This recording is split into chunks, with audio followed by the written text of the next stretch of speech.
राष्ट्रीय किसान आय आयोग और उनसे जुड़े हुए दूसरे मुद्दों के ऊपर तो कई बार हम और बातें करते रहते हैं, कि चाहे वो जल प्रबंधन का विषय हो या विषम मुक्त खेती का विषय हो, लेकिन ये दो बहुत ही महत्वपूर्ण विषय हैं, राष्ट्रीय किसान आय आयोग और लैंड एक्विजिशन एक्ट। इसके बारे में भाई देवेंद्र शर्मा जी क्योंकि बहुत लंबे अरसे से किसानों के मुद्दों को लेकर के देश भर में आंदोलन करते रहे हैं, चाहे वो जेनेटिक मॉडिफाइड जीएम फूड के खिलाफ जंग हो, चाहे वो विश्व मुक्त कृषि की बात हो, या किसानों के जो मौलिक अधिकारों के प्रश्न हो, उनके लिए उन्होंने अपने पूरे जीवन की आहुति लगा दी और 70 से ज्यादा देशों में वहां के राष्ट्र अध्यक्षों से मिलकर के और भारत में स्वदेशी कृषि व्यवस्था और स्वदेशी अर्थव्यवस्था के सवाल को लेकर के बहुत गंभीरता के साथ कार्य कर रहे हैं और अपने आंदोलन की बहुत बड़ी ताकत है।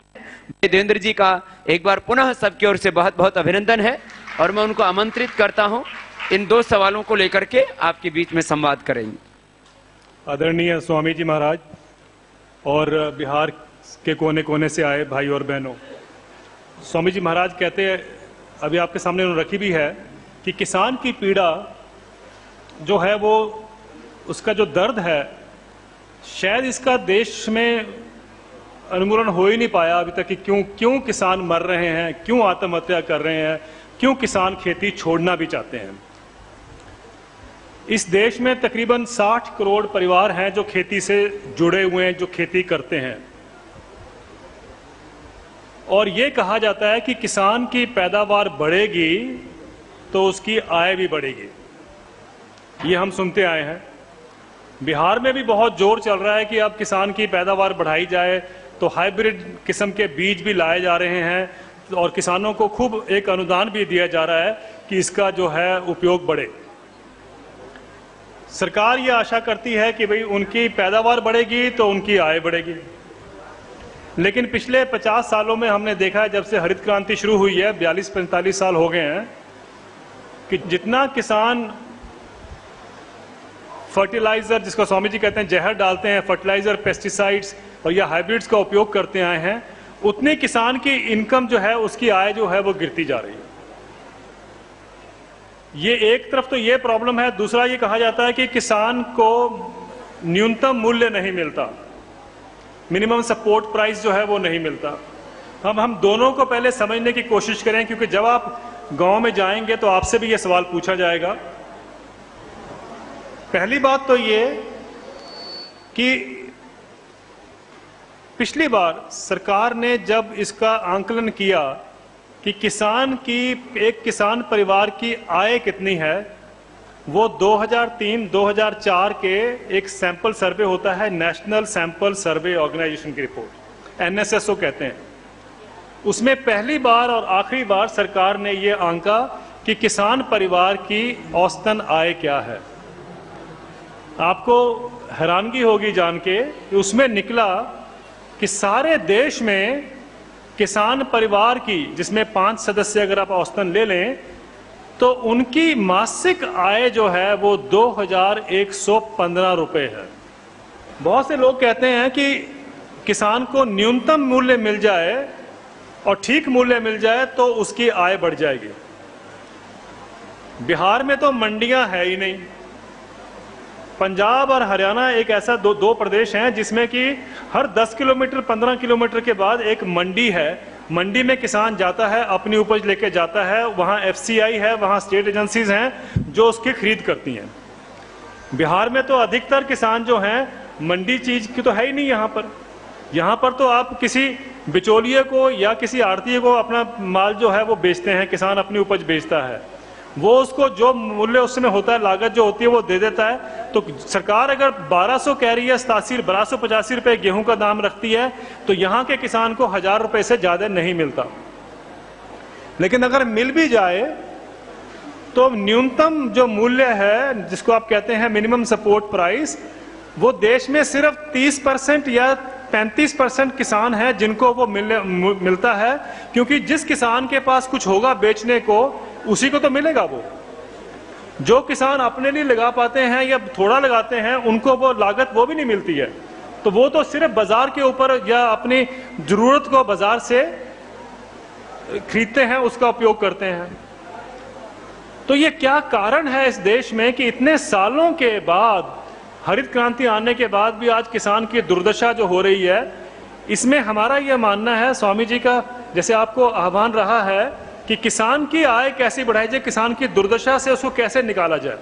सबसे बड़ा सवाल हम सब के पास आज ये है, और जो हम सब जानते हैं कि देश में इस पे कहीं इतनी गंभीरता से चर्चा नहीं हो रही है। तो जिस व्यवस्था परिवर्तन की स्वामी जी अक्सर बात करते हैं, उसमें एक सबसे बड़ा अहम मुद्दा यह है कि किसान की जो इकोनॉमिक हालत है, जो किसान की आय है, वो बढ़ाने के लिए एक ऐसा एक सिस्टम क्रिएट किया जाए जिसके तहत किसान को एक हर महीने एक अश्योर्ड एक मासिक आय उसको मिले, चाहे वो जितना भी पैदा करे उसके हिसाब से उसको मिले, चाहे बाजार लेके जाए या ना लेके जाए, चाहे मार्केट में लेके जाए, मंडी में लेके जाए या ना लेके जाए।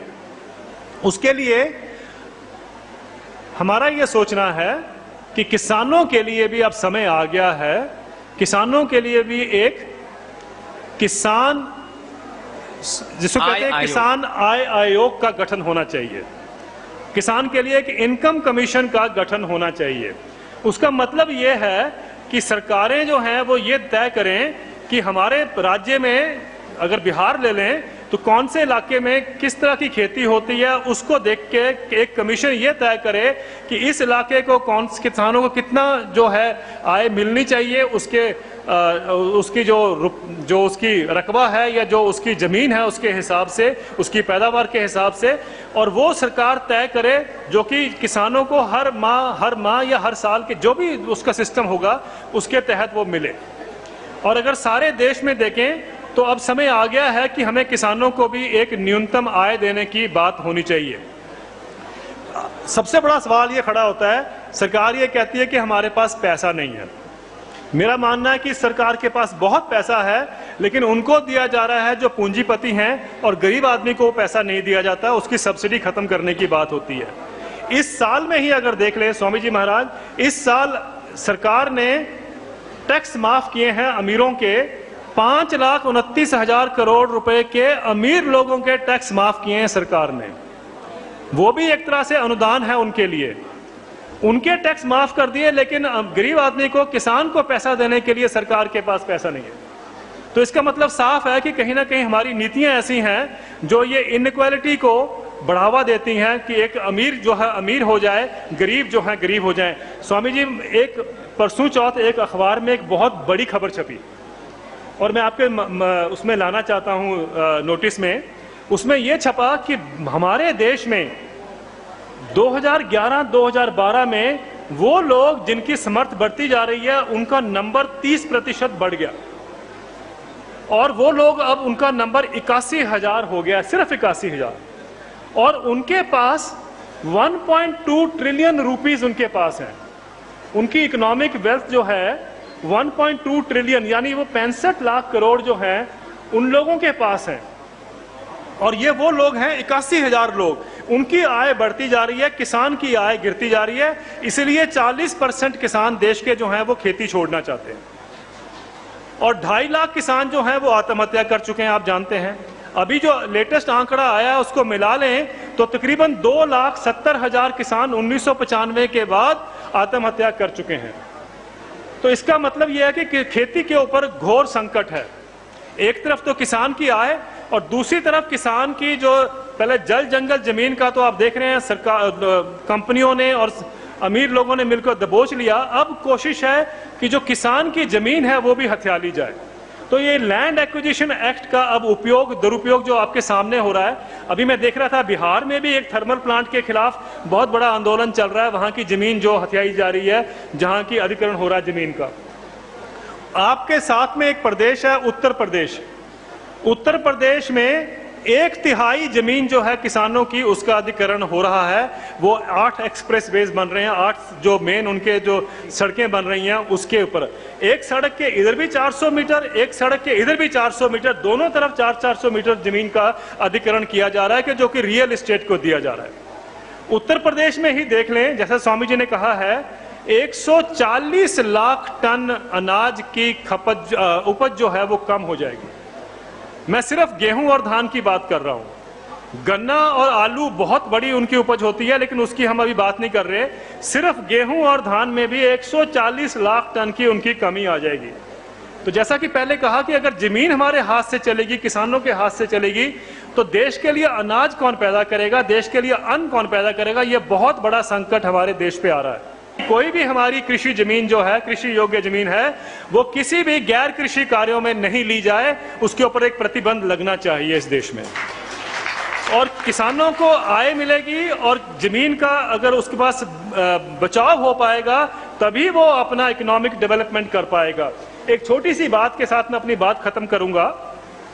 जब हम लोग शहरों में जो पढ़ते हैं, पढ़ के जब हम नौकरी लगते हैं, तो पहला काम करते हैं कि उस चीज में इन्वेस्ट करें, उसमें पैसा लगाएं जिसमें आपकी जिंदगी की इकोनॉमिक सिक्योरिटी हो जाए। या तो आप मकान खरीदते हो और या आप जमीन खरीदते हो। जिसके पास जमीन और मकान पहले है, उसको आप कहते हो कि इसको जमीन और मकान से निकालो, तब देश की प्रगति होगी। ये कैसी विडंबना है कि शहरों के लोग तो जमीन खरीदें और गांव के लोगों को जमीन से वंचित किया जाए। इसका मतलब साफ है कि हमारी कहीं नीति में बहुत बड़ा खोट है कि हम चाहते हैं कि एक तरह के ही लोग जो हैं वो डेवलप कर पाएं, उनकी जो इकोनॉमिक हालत है बढ़ती जाए और बाकी लोग जो हैं वो उनकी दुर्दशा बढ़ती जाए। तो ये जो दोनों मैंने आपके सामने विषय रखे हैं, इसको आप जरा समझिए, ये आपके लिए बहुत जरूरी है। अपने साथियों को समझाइए, अपने गांव-गांव में समझाइए, और जब मुझे मालूम है कि गांव के लोगों को ये समझ आ जाएगा कि उनकी जो बढ़ोतरी है वो इसी में है कि अपनी जमीन भी उनके पास रह जाए और उससे उसकी आय की भी एक गारंटी हो जाए। किसान की भी आय की गारंटी होनी चाहिए कि किसान को ये गारंटी मिलेगा, जमीन भी बचे और उसको मिले भी, गारंटीड मिले। तो मुझे लगता है कि ये खेती का भी बढ़ावा होगा, देश में खाद्य सुरक्षा बढ़ेगी, महंगाई भी कम होगी, पर्यावरण भी सेफ रहेगा और कंट्री की जो डेवलपमेंट है उसमें बहुत बड़ा इसका रास्ता होगा। क्योंकि अगर हम खेती को बर्बादी की तरफ लेके जाते हैं, खेती को नुकसान पहुंचाते हैं, तो नक्सलवाद पनपता है। अगर जहां जहां आप नक्सलवाद देखो, आप देखेंगे वहां जल जंगल जमीन पे कंट्रोल हुआ है और खेती को वहां से नुकसान दिया गया या खेती को हटाया गया या खेती को तबाह किया गया है, इसलिए नक्सलवाद पनपता है। मुझे लगता है कि ये बहुत बड़ा एक स्वामी जी द्वारा ये एक जो व्यवस्था परिवर्तन की जो बात होती है, और मुझे लगता है कि ये जब ये व्यवस्था परिवर्तन में बात हो जाएगी या कोई सरकार करेगी जैसे, और हम लोग जोर डालेंगे, तो उसी से एक नया जो जिसका स्वामी जी बात करते हैं सूर्योदय होगा, एक डेवलपमेंट का रास्ता खुलेगा और जिसमें सब लोग जो हैं बराबर डेवलप कर पाएंगे। बहुत बहुत धन्यवाद आपका। धन्यवाद।